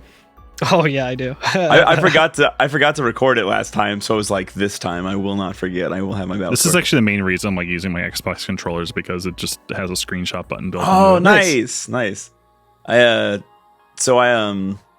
I read it just now. This battle does combine the first and second parts of the battle, even though there's a cutscene in the middle. It combines both sections for it. Oh, does it know if it pauses it? Yeah, does it pause the timer during the cutscene, or I don't know that, actually. like is the tech here to skip the cutscene if you want 5 stars? I'm sure you could figure it out with the VOD, just like timing it. True, how yeah. much it That's, actually yeah. took to- Actually, yeah, I can do that right now. Okay, so I beat it at 32 minutes and 49 seconds. And when did I start the first part of the fight? 30:40. So what's that? 2 minutes and 10? Yeah. And my actual time on the fight was 1:30. So it does not count it. Okay, so I have no fucking excuse for my score then, if that's the case. Actually, let me take it back. To be fair, it was not 1:30. I had 1:32. Nice. Even still. I had 2 minutes and 28 seconds. Is that 4 stars? That is 3 stars. 3 stars. It is 3 fucked stars up get that- degree stars, okay? Are y'all playing a normal difficulty? Yes. I think that's the only one I can play on PS3. Oh yeah, they didn't have that too. Yeah. I play easy mode and I got 5 stars in 1 minute and 48 seconds. Yeah, Alex Okay. cheated not only the game but himself. No. I say it again. I grind enough during the day. I don't need. I Yeah, was gonna no, say that. I seriously, read like- you tweeting that to somebody yesterday, and I was like, you know what? Fucking God bless. Yeah, like, nothing truer ever spoken. It's like I'm an adult. Like I will play easy mode. I ain't got time to grind. Yeah, like- yeah. Evergreen stance of the pod that will never change and has always been the case. Don't fucking say that shit to people. Like, let people play games however the fuck they want. Let Yeah. them use cheats. Who cares? It is not your decision to dictate how they enjoy something. Yep. That says Crystarium expanded. So this means every time this happens, we can go further in the Crystarium. okay, yeah. So now, like where we kind of maxed it out earlier, there will be more nodes unlocked for us to actually continue to improve our characters. Yeah. Because that doesn't always result in a new role for a character. Sometimes it does, but sometimes it doesn't. Sometimes it just means you have extra to go. Oh, right. Okay, so I don't think I got to. I don't think we get to check with these characters right away because I think we are not for thrown a into while. the next. Right. Okay, so that explained it because when I did that, I was like, cool. Got into the next scene and I was like, let me check this shit out. And I was on a character. I mean, we get to Snow next. He's like the only one that we don't have currently. But I got there and I was like, oh, he still has everything unlocked. Damn it. Yeah. So I was a little confused by that. So thank you for clearing that up. But Yeah. we get a cutscene where Vanille, kind of runs forward and points ahead and she says, check it out. And just points to She's like, already over the Garuda. She doesn't even care. yeah, she just sees a cool ship and she's like, come on, hop to it. Let's go. I got a base, I guess. We do see, interestingly, like a bird that kind of just perches near there as well. Yeah, a very suspicious bird. It's like the first piece of wildlife we've seen in the whole game. That's not. Aside from that bird fish that we saw in Bodom. You're right. We did see a birdfish. But yeah, we see an owl perch and kind of like watch us. Interesting. Interesting. What could it mean? Is this the one from Zelda? Who's kind of like... This is the owl from Zelda, where it'll be like, don't you not understand the tutorial that I just told you? And you'll be like, yes. Well, then I'll tell you again. Like, Yeah. No! that song is a bop, though, so at least there's that. Yeah. Oh, I realized that if you, like I did, avoid that fight that Saz suggests, you can avoid a fight with a Psychom Executioner, which looks like Yes. he's a reskin of the Marauder that we fought on the Sky Bridge. Yeah. And they're not that difficult either. It's usually just more so how many ads they have with them. Makes I it lost more and that more battle difficult. twice. That's Yep. the Millerite. He drops the Millerite. Okay. Yeah, Yeah, he I dropped the died on that Miller fight 2 times. That You was know where I when- was like, I will not use healing. I won't do it. I can get through this without it. Yeah. I Yeah, just kept it's retrying it. It's that kind of thing too, where you're like, yeah, I'm not gonna fucking burn a potion on these assholes. Like, I got man. this shit. So I would get to where like lightning was in like 1 hit from death, and I'd be like, all right, I'm just gonna roll the dice that he attacks Saz next. He'd better. But yeah, we start this cutscene and Vanille points out this cool looking ship. It's not on its side embedded in the ice. It's on It's actually on like a track. Yeah. like a launch pad. I thought it was like the swordfish from Cowboy Bebop, but the pointy end is actually the tail, not the head. Yeah. But It almost cool. looks like it perched on like the track for it. Reminds me of like a Burger King toy around when Star Wars Episode 1 came out, of like the silver speeder that they had, or like whatever the ship that the Jedi. the golden yellow fighter from the New Republic or whatever. No, I The think it was one the they- all silver one, but it kind of just like sat on like a holder, if I remember correctly. Oh, The one they land on Tatooine. Yeah, the one that they have to escape to getting away from Darth Maul when he's on that Yeah, cool yeah. motorcycle. it's very shiny. When Qui-Gon Jinn says to Anakin, get to the chopper. That one. Yeah, exactly. That thing apparently it was they made a physical prop of that. It required a lot of mylar. Damn. What is Mylar? It's like mirrored like plastic. Yeah. Okay. Just to get it to look smooth like that, it just sounds like a fucking pain in the ass. Yes. Oh, yeah, Seriously. you're probably right. Yeah. Check it out! This'll make things easier. She claps her hands together real cute in like a traditional prayer hands thing, not her cool devil horns one. Yeah. She does the one that you do after like the pleased emoji. This is the one that I use the emoji of all the time. Yeah. Kind of in an ironic way, but I think my mom thinks it just means I'm actually praying because she's very religious and Catholic. I always thought it was a high five at first, but Oh it is yeah, brand. yeah. Saz says, yeah, knowing our luck, it's probably missing an engine, which is funny Love because that. earlier there was some incidental dialogue that he had when we were just walking through the Crystal Lake where I guess he's like talking to Hope or someone. He says, you got to stop being so negative. And it's like, dude, you're like, Yeah, and Vanille, literally the next line is Vanille says to him, you shouldn't be so negative. oh, so he was probably saying that to her. I see. Okay. So a Maybe. nice little inversion of the incidental dialogue there where Yeah. they're kind of having a little back and forth, good-natured ribbon. Yeah, and Saz says, you shouldn't get your hopes up. Yeah. As our team kind of walks into this cool ship that we just found, still not sure if it has an engine or not, but we see that owl fly away. Yeah. And then we get prompted to save. Very cool. Oh yeah, there are palm trees everywhere. Almost as if we're going to switch scenarios. Yeah. Almost as if the party will be changing. Or, well, I guess not yet. This party is just beginning. Oh. Yeah, this is... Speaking of party, we're now back to Snow picking away at his Our girlfriend. favorite party As one dude. does. But Just hacking and smacking. he's He has still made going. zero progress. We don't know how long it's been. I'm glad he's wearing gloves, because I can't imagine just holding some raw piece of metal and just like using it as a shovel. Yeah, even with gloves, that shit would hurt. I was like, does he think that like just her outside is crystal? Because like, don't know that he's gonna be able to like quote unquote dig her out. Yeah. I think he was just trying to like loosen her crystal form and just like take her with him. Yeah, chip it away, and it's like stealing a statue. Yeah, it's like stealing a statue. Yeah, they should do something about that Columbus statue in the box. Let him out. Let him out so we can really kick his ass. I'm saying someone should just fill that box with cement. Is it still in the box? Yeah. Jesus. So a few months later, when they open up, it's just a cube.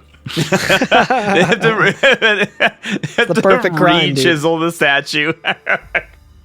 That's incredible. But yeah, Snow's not in very good shape here because as he's still trying to dig out Sarah, we see some spotlights and we hear some of the SciComm say like, "Sweep team, like we have spotted a Lassie." I repeat, Lassie spotted. And we see some of those like speeder ships, and I think these are supposed to be the ones that flew by us real fast earlier. Yeah, Like they're they the were purple on- guys. Right. They look like more advanced versions of the flying motorcycles because they have more wings to them. But this also raised a question: does Sanctum or SciComm able to? Is it much like the intro to Tertius Cerberus, where they have like The scanners or whatever? Yeah. they can detect? Foul sea germs. Yeah. Yeah. Probably. I don't know. Snow winning some more points here. He looks up and sees like the helicopters love coming this. in, I and, love and this. he just kind of like rolls his eyes and continues his objective. I love He's it. I love like it. wife guy to the end, dude. And then when they finally get closer to him and they're like, "Oh, he's spotted. There he is. Lassie confirmed." He just like stops and stands up and looks at them and goes, "So are you gonna give me a hand or what?" Yeah, it's And real I love good. that. Yeah, It's then so they good. they all kind of jump down super badass and throw some what's it called, like Grav. Those the those AMP technology thing. It's not like the one Lightning has. Yeah. It's like a little. It's like kind of football shaped, like a flat football. They that do you use kind like of- the gravitron, like the gravity things Yeah. when they jump down. Maybe they're just more kind of like instantaneous. I don't know. They're single use ones. Lightning is a lot more environmentally friendly. Those are tubes. They don't last very long.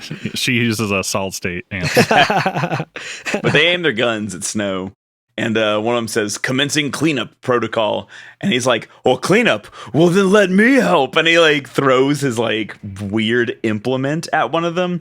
And it just knocks him down. But I was like, okay, in real life, though, that thing looks pointy and sharp as fuck. We have to just assume that he straight up impaled a motherfucker just now with that thing. Yeah, the fact that he didn't impale him makes me think like, oh, it's not actually sharp, and that's why you have made zero progress getting Sarah out of that shit, dude.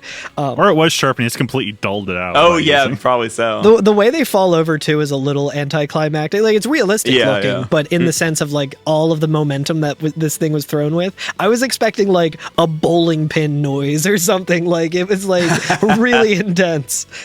But he just starts charging right at them and starts kicking the shit out of like the Dude, ones who are still kind of standing up.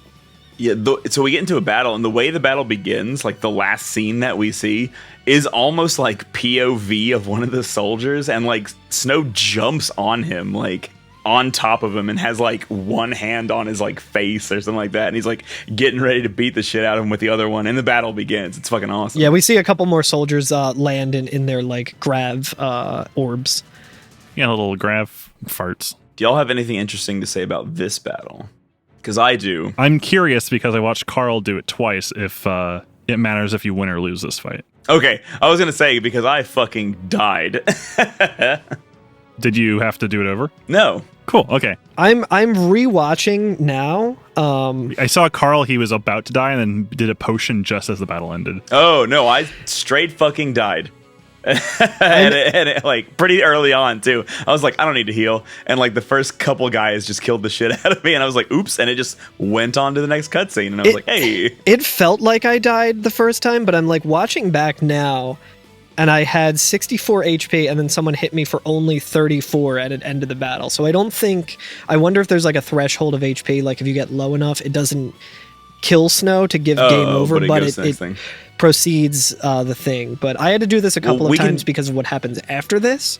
And I did at one point. Okay. At the second time I did it, I think the same thing happened. I was like, oh, I guess this is just the never-ending hallway, like from Final Fantasy VII, where you eventually just have to like, give up and like move on. Because I thought it was just going to be respawning enemies until the end of the battle. And then like that time, and I was like, oh, okay, whatever. I'm not even going to try this time. I didn't even try. Yeah. And I ended up beating them all, and then got the same cutscene. And I was like, oh, well, damn. Like it doesn't matter either way. Well, if there is a low HP threshold, I can tell you that 0 definitely is within it. Okay, yeah. Well, now I'm curious if the amount of Psycom you take out during this is added to the results later in this next battle, if that maybe if that is accrued or not. Yeah, I wonder. This is definitely a weird battle, because you, Carl, were asking like, oh, why was the target time for like half an hour on this fight when I have Doom enabled? Yeah, but it's like, oh, I wonder if this is because of the Psycom even thing, still half an hour is fucking ridiculously long. Well, I know that we've like we talked about this a little bit with Zwanzig, and on our own too, figuring out the way everything is calculated together. But we have seen times and levels be artificially inflated so that the score comes out correctly, because it doesn't seem like the battles have a score or a amount of like Crystarium points that it wants to give you for each battle. It's just fallout from the levels and the speed. So my guess would be that they just made the levels of the enemies and the time such that you would get the right amount of points at the end, is my guess. Because it's just a function of that. That's also what I was kind of thinking. But at any rate, this fight ends whether you win or lose, and the next cutscene is the same, where it's Snow still squaring up against like 7 or 8 or 10 dudes, and he kind of falls to his knees, and he either collapses because he's like worn down because you lost, or worn down because his brand is glowing. Because he's fighting Homer Simpson, and he didn't knock him down, and he exhausted himself, so he just gets pushed over. But as he falls, he's kind of like looking up, and his brand starts to glow. Yes.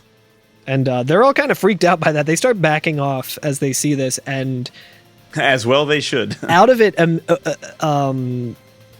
bubble or it's like something. A projection of a very Final Fantasy X looking like sphere that has a cool like runes and shit on sigil inside of it and stuff, and it's kind of spinning and very cool looking. That's right. There's an old yet another alphabet in this world, I think, that is... Oh my god, to get Albet and something else. Yeah. There's a pulse alphabet, the cocoon alphabet, and the alphabet that is associated with these creatures that we're getting introduced to. Interesting, yeah. So I'm actually going to look up this boss fight, because that is a good idea. While I was able to like I've played this game enough that I know how these fights work, kind of in the way I know how to beat them. Like I know what to do to be able to win. But why it actually ends up making you win, I still don't fucking know. So, like, I probably should look this up real quick and be like, why do I win this fight? Why do you lose this fight? I have no clue. So, as we get into talking about this boss fight, we should talk about this cutscene where, as they're all kind of backing off away from Snow, as this weird glowing sphere is, like, emitting out of him, it, like, flashes open, and then we see two like, female... I don't even know how to... According to the Wikipedia, we find twin sisters, Styria and Nyx, who are ice elemental mechanical women. They walked so that the new Pokemon legendaries could run, because they have fucking like wheels motorcycle in their heads. hair. They combine into...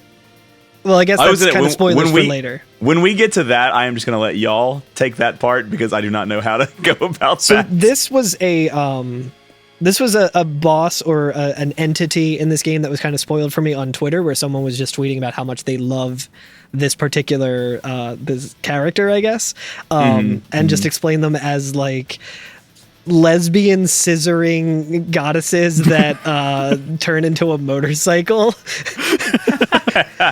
Which, I mean, yeah. Which is like all correct, right? Yeah. like that was said in a very positive none of that is way. indulgent. Yeah, yeah. Parentheses positive support, right? Yeah, like critical support. Respectfully. Except for this battle. Fuck them doing. This battle sucks. I do not like this I battle. kind of love the mechanical. Looks almost like a large headdress, but it is like made of like, motorcycle parts. Yeah, a removable motorcycle wheel that one of them takes off of their headpiece and throws like a fucking it. bionicle. Yeah. Just throws this fucking bionicle at all of the PsyCom soldiers and just wipes them all out. Yeah. Doesn't even hit them. It just like kills them all in like a big whirlwind attack. And then they're kind of standing in front of Snow, and he's just grabbing his brand. Like, it's probably extremely painful to have this come out of your hand. And he's oh my God. Like, he's asking what we're all thinking. He says, what is happening?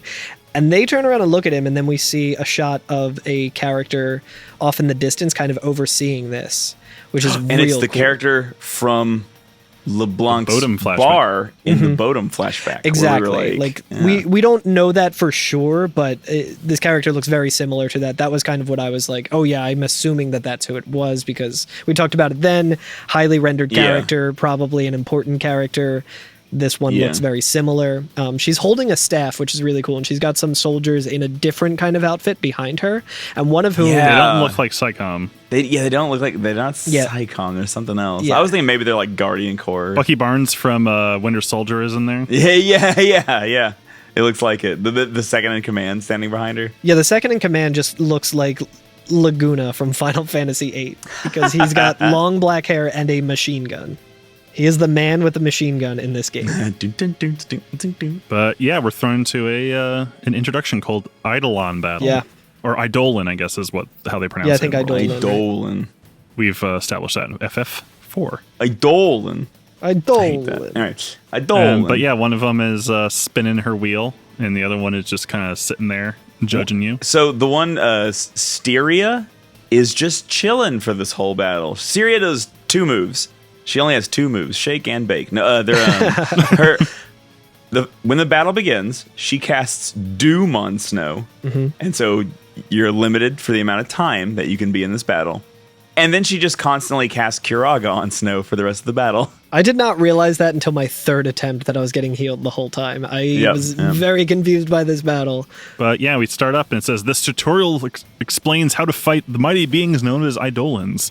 Defeat them in combat, and their powers will become yours to command. Yeah.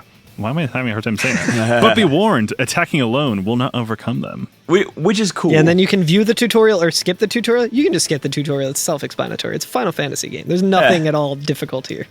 But now we have a Gestalt meter now to worry about. The classic Gestalt meter that we all know and love. Gestalt? Yeah, I have no idea. I don't know.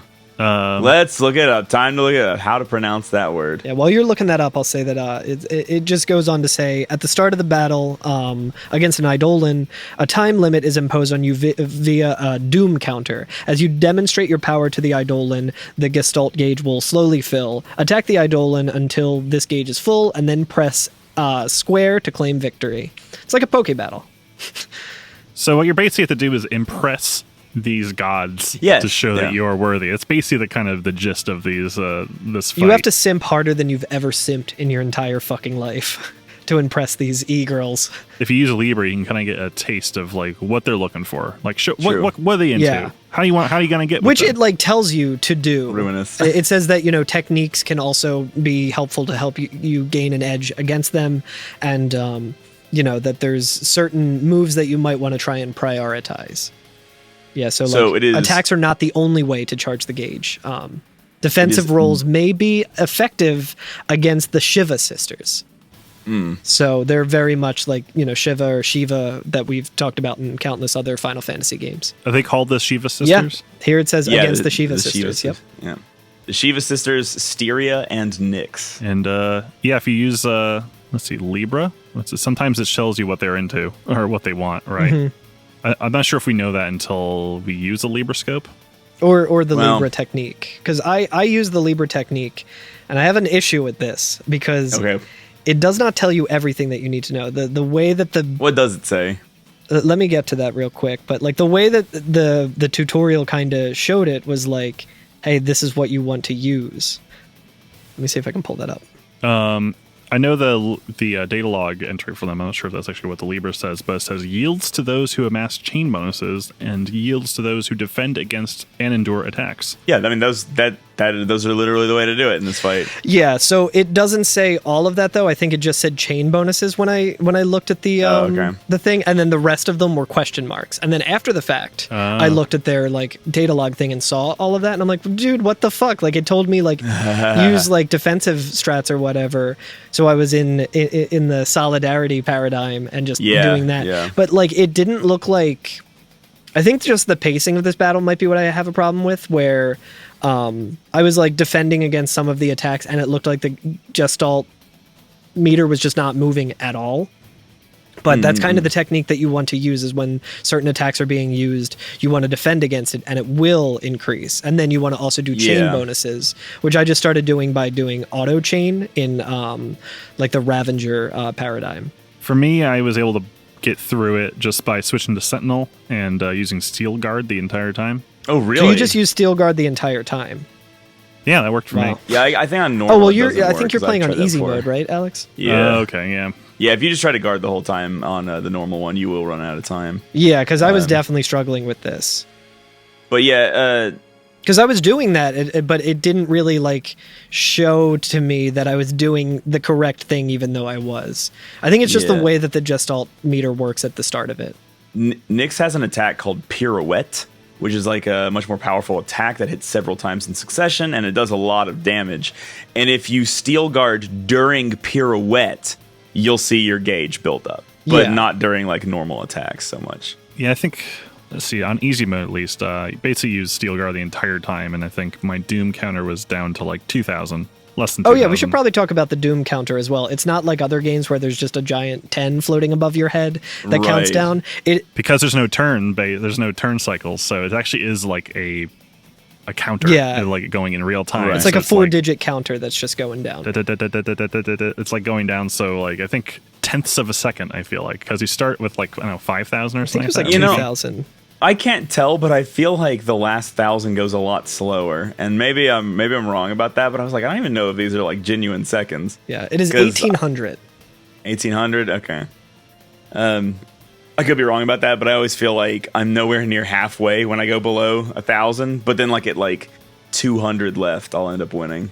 Yeah, so when I used Libra, the only thing that it had was yields to enemies who amass chain bonuses, and then all the rest were question marks. So I was like, okay. That is the fastest way in this battle, is to use Ravager and try to. Yeah, I didn't see auto chain at first either, so I didn't know what necessarily was a chain attack. So I was just doing like attack over and over again, and I was like, I guess that's a chain attack. But yeah, like presentation wise, this fight's really cool. Okay, the player does not need to use a guard ability to increase a Gestalt bar. One simply needs to be in the Sentinel paradigm. Oh, interesting. So you can, if you stay in Sentinel, maybe that just like gives you a little bit of more of a bonus for being more defensive. Okay, maybe so. Yeah, because your defense stat is probably boosted. Yeah, it probably makes sense. Interesting. Yeah, so this, again, kind of just a fast... luckily, the way that you retry battles in this is much better than we've seen in previous games, so the retry here wasn't too bad. You do go back to before you fight the SciComm soldiers, but that's a nothing fight. That's not really that big of a deal, and you can skip all the cutscenes. So it wasn't too bad getting back. I want to point out one more hilarious thing about this fight. Sure. So, to end the fight, you don't just fill the bar all the way up. You also then need to activate and I looked up the pronunciation, Gestalt bar. Gestalt. I guess the most important part is like the SH sound. Anyway, it doesn't matter. You have to activate it, right? And Alex told me at the beginning of this podcast that you can change the button layout in Final Fantasy XIII from keyboard to controller. And I didn't know that. I didn't know that you could do that, right? So every time I've played this game before on PC, it would be like, hit the Q button, and I would look at like my controller and be like, there is not a Q button on the controller. So I'd have to like, I have like less than a second left to hit the button. And so I'd just be hitting all the buttons, being like, oh, please be one of them. And so this time I was like, okay, I'm ready. So I switched it to controller, and it said press the X button. And I was like, press the X button, and it just attacked again. And I was like, no! And then I remembered that, it's the buttons for a Xbox controller, but it doesn't show the PlayStation one. So it's actually Square. But I got it in time. I was fine. But I was just thing like, we always complain about has come back to haunt you. Yeah. There's just layers you have to go through here if you're playing on a PS4 controller like E3, we need to come together and agree on where the X button is. It's 2022, damn it. The tyranny and the bullshit has gone on for too long. The EU will come together and vote on this, just like they finally made Apple go USB-C or something. Oh, yeah. Yeah, the one attack is really funny because Snow is just kind of floating in the air and getting the shit kicked out of him. Yeah. If you steal guard, you do stay on the ground during that. Yeah, that is one difference there. Yeah, that's what I did. It just turned into a big old crystal. But Shiva, Gestalt Mode X. So yeah, would you all like to explain that? Because I don't know how to go about explaining what happens once you use Gestalt Mode with Shiva. Most replayed on this video. Is it the most replayed? I love that YouTube tells you that. Like, oh yes, this is what everyone wants to see. Love this. But yeah, they do like a kind of magical girl transformation, kind of like symmetrical maneuvers. But yeah, one of them puts her legs together, the other one spreads them, and they kind of come together like doing a kind of scissory thing. Imagine two sets of scissors, dear listener. It's more like one sitting in the other's lap with True, their legs yeah, sticking yes. straight out. They're sisters. It's not sexual. It's not the Scissor Sisters, the band. If you think this is sexual, you're the weirdo, not me. And they were roommates. And they were roommates. No, but so yeah, they straight up turn into a fucking motorcycle, and Snow jumps onto them. Yeah, he jumps onto so this motorcycle and has like a cool guy pose, like he's fucking flexing, dude.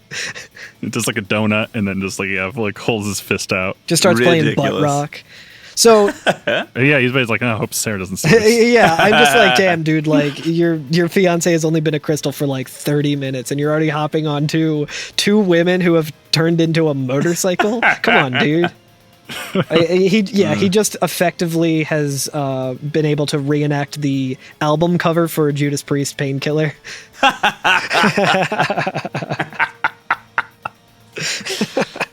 That's good. He doesn't have any post-Gestalt clarity. But yeah, what was your score? I think everyone's score was 5 stars because I cannot imagine a world at all. This is target time for me was like 23 minutes and 49 seconds. But as you said, like I think this is why is the math. target time different? My target time was different than yours. Yeah, my target time is 28:22. So is mine. Okay. So it must be, as you said, Curtis, it might be like whatever your duration was, they'll just subtract it. Maybe. I don't know. Or does some math. I don't know. Yeah, what was your battle duration, Curtis? 2 minutes, 46 seconds. Yeah, mine was 2 minutes and 41 seconds. Ooh, let's go. 2 minutes, 26. Ooh, let's go. Dude. Well, again, I'm in easy mode. Well, whatever. I keep seeing this as estrogen points, but it's Crystarium points. Yeah, not in America. They don't subsidize estrogen points. Yeah, fucking you have to pay for cowards. those out of pocket. Cowards, yeah. Spoils. Shiva Idolith. Yeah. Idolith. I like how you said spoils, and I thought you were saying like, oh, spoiler alert, we get the Shiva Eidolons. And I was just like, I mean, that just literally is the next thing. And I was like, oh, right, no, it's literally, it comes as a spoil from the battle. Yeah. And then... Idolith. Which is, I guess, that means we have a rune that contains Shiva. So, yeah. I think that's what that means, an idolith. It goes into his necklace that he got, his engagement necklace, which is even more fucked up. ATB level up. Yes, I was going to say he gets a very good spoil. ATB level up. So does that mean he gets 4? He has 4 ATB. No. Wild. Very cool. I was like, I didn't know they could do that. This game has everything. And the thing is, I don't think I have to check, but I don't think the bar gets longer, or if it does, it's only a little bit. They just but probably actually chops it up into more sections. Yeah, so you get more attacks for the same amount of time. It's not like the magic meter in Ocarina of Time where it just gets twice as long. Yeah. I have to check that though. To be honest, like don't take my word for that. Speaking of the post-Gestalt clarity, the next cutscene is him just screaming in what we would assume is pain, but maybe not. And his Oh, it's the do not fat It's literally meme. the do not fat meme where he's holding his hand and it's like, oh, like, I saw it and I just That's couldn't help amazing. but fucking crack up. But yeah, he kind of collapses, and then we have that character whose name we don't know yet walking up, and we get a little bit of a better look at her. She's wearing fur as well, and also has a Kiwi accent, so maybe she knows Vanille. Yeah, a Kiwi accent. She has a really cool spear. She's got like I wonder if that open-toed means- boots, Oh yeah. which is like probably a real thing in real So life. there are feet in this game. Feet Worry in not. this game, Nomura, you fucking sicko. We know you what you're fucking up genius. to. Her fucking spear looks like Hades' spear from Hades. Oh, nice. Yo, it looks like she could snip your neck off with that. Like, just, Yeah. It looks very cool. It's like the little pruning spear. it looks like Yes. pruning shears. Yeah, on the end of a Using spear. to snip apples from trees. But yeah, she points her right at him and says, The twin sisters. I gotta hand it to you for taking them down, but don't gloat just yet. Might come a time you wish you'd let 'em end it, and made things easy.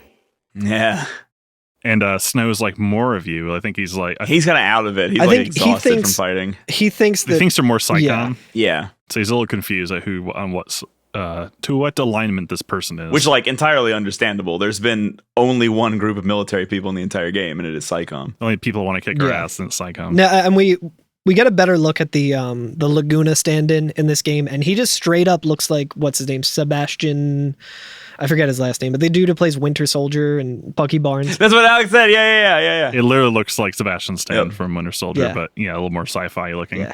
That's awesome. There's more of them. Yeah, there's these other soldiers to their left. All right. Yeah, they are not Psychon, but they have like this kind of cool, almost. I don't know. They almost like they have like a behemoth-inspired helmet shape because they have like the two kind of tendrils sticking out the back or something like that. Yeah. Or maybe even like Chocobo. Who knows? Yeah, they're really But cool. she kneels down in front of Snow and says, "If you want to keep breathing, shut up and come quiet." Yeah. And then she just gives him a fucking karate chop to the side of the head and knocks him out. Yeah. It's a very like gentle and like methodical. Looks like it's very controlled because it doesn't really make a noise. It just Yeah, goes it's bonk, very and he just like- passes Yeah. out. It's very Yeah. smooth, and I was thinking that I'm like, oh, that was a little anticlimactic. Then my friend of the pod, Zio, was like, oh no, she just did what Vegeta does to future Trunks when I think it's during the Majin Buu saga. He just knocks him out to go and or I guess it wasn't future Trunks. It doesn't matter. Vegeta karate chops Trunks is the same thing. I remember that, yeah. But It's like this other thing. but he's out for just a moment, just long enough, because the scene is still essentially the same scene.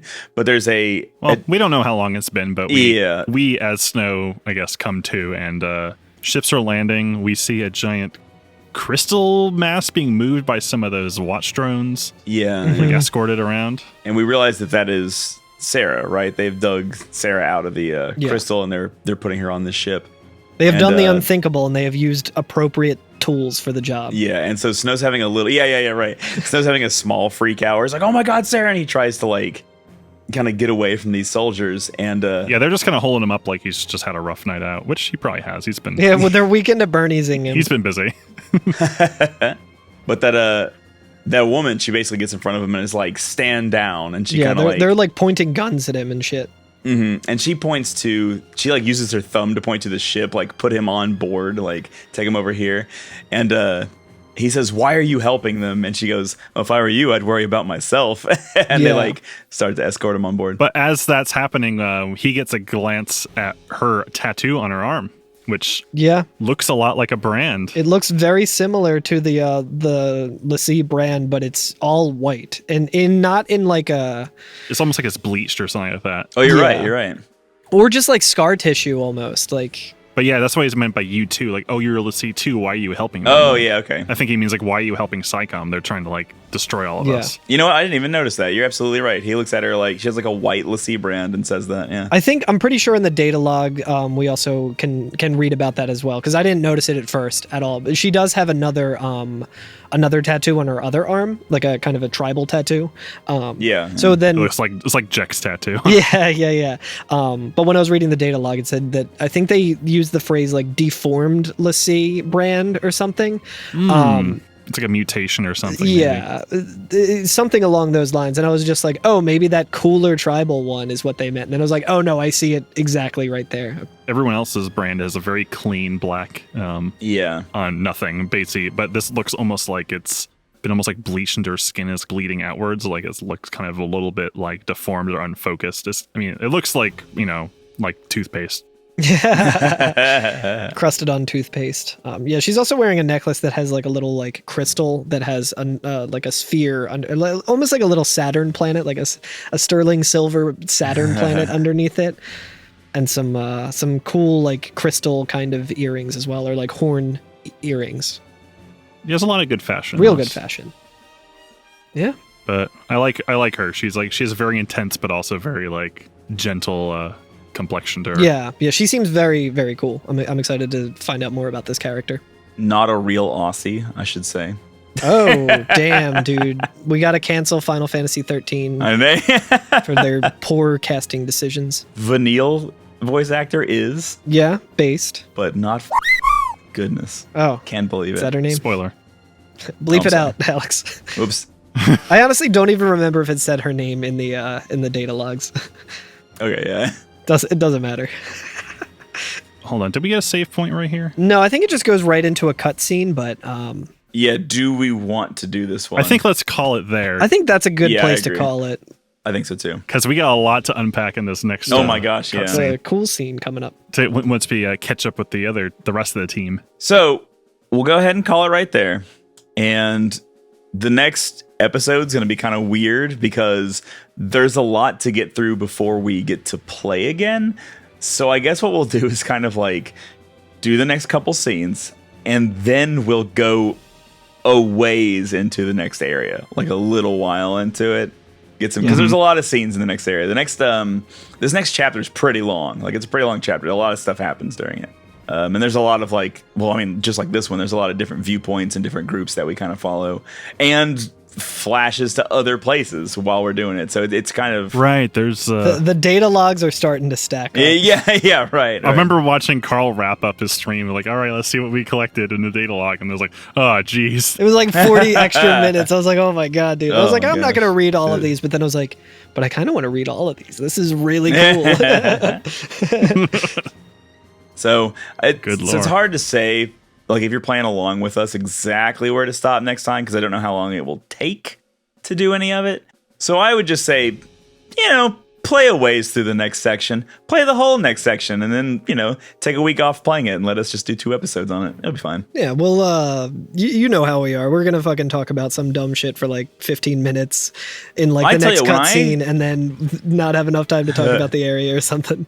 When I tried to make like the episodes for this, like when I started playing it before we started recording, and I was like, okay, I'll play a ways into it and kind of plot out where each episode could be.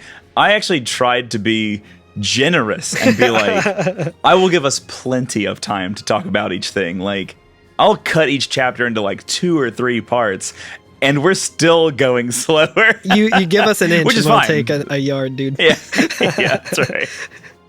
I mean, a lot of this like chapter I had to kind of remember because there's so much. Yeah, it was a lot of stuff. And a lot of stuff to just... A lot of tutorials as well. Like, this is kind of just a big info dump in, like, a technical... Techniques, mechanics. Eidolons. Yeah. Gestalt. See, I'm glad we did not try to smush all of Brescia into one episode. It would have been way too much. A lot of tech. Yeah. And a lot of story. Yeah, but cool. So we'll leave it there until next time. Alrighty. Alex, do you want to chop us in the neck very gently and lovingly? Lovingly. A nice ginger's neck snap. Ginger neck snap. Yeah, you guys got anything going on? Nope. No, I think depending on when this episode comes out soon, I think the 19th.